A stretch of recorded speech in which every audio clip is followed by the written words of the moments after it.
To compete is to compare, is to compare yourself to someone else.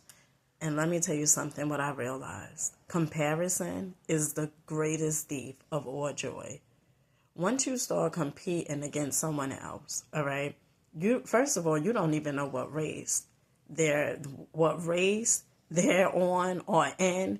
You don't know what chapter they're on in their life, okay? You don't know what their life journey is. Okay. And the moment you start getting caught up and saying, well, you know what? I got to be better than them. Guess what?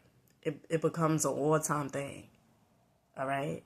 Then you feel like maybe you be better than this person. Then you got to go be better. It's too much energy. Too much energy. But suppose if you took their same exact energy and their same exact mindset and you put that towards you on how could you become better? How could you become smarter, wiser, wealthier? Like, what are some of the things that you can do healthier? What are some of the things that you can do in your life in order for your life to get better? Because it's always going to seem like somebody is doing better than you, okay? Look better than you. It's always going to be there. But the moment you focus on self and what's your qualities and what you have going for yourself, you're not so caught up on what somebody else got going on. I remember reading in the Prosperity Bible, The Science of Getting Rich by Wallace Wallace.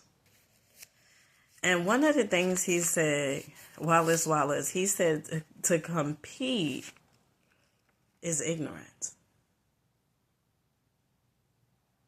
You competing with people, you acting actually out of ignorance. You don't know what journey this person is on. What's their life journey? You don't know what race, okay, they're in. You don't know. And so, I remember having an Instagram, and I barely go on Instagram. But if you go on Instagram enough, you see all these people, you can get caught up. That's because you're not focused, all right? And it would be times I would not be focused. And I'm just scrolling. And then it's like you feel insecure. Because you put in all that time into watching somebody else's life instead of creating a life that you desire for yourself.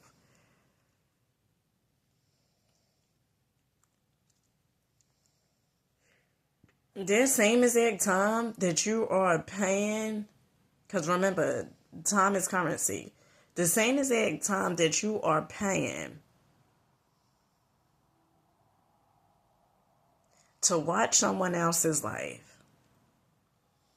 that same exact time could have went into your craft. That same exact time could have went into you reading a book. That same exact time could have went to you going to the gym, went to you writing your goals down. That same exact time.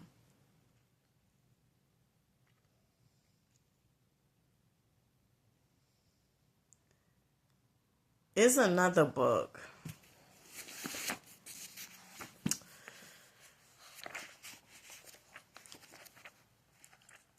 by B.T. Barnes, I think. Or is it B.T.?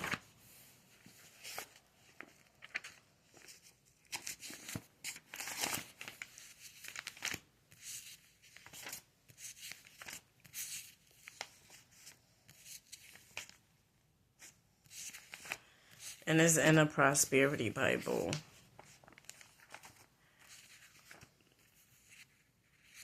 The Art of Getting Money.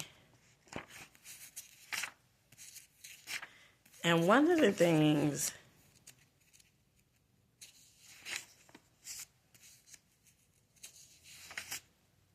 P.T.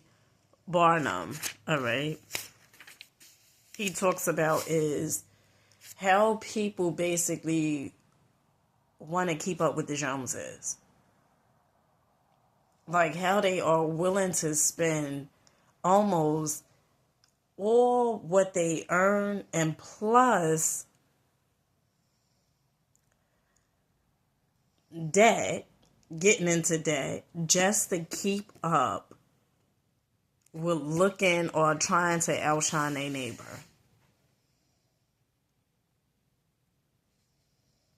If you do that for one person, and that's all ego. That's all ego. Jealousy, envy, anger, all of that is ego. If you are doing that for one person and you outshine, feel like, oh, well, I outshine that person, you're going to always be like, looking, look, like, who can I outshine next? That's how the ego is. It's going to always feel like a drug, so to speak, that you're going after. When you could just apply all that attention to yourself. All that attention to yourself. To compete is to lose.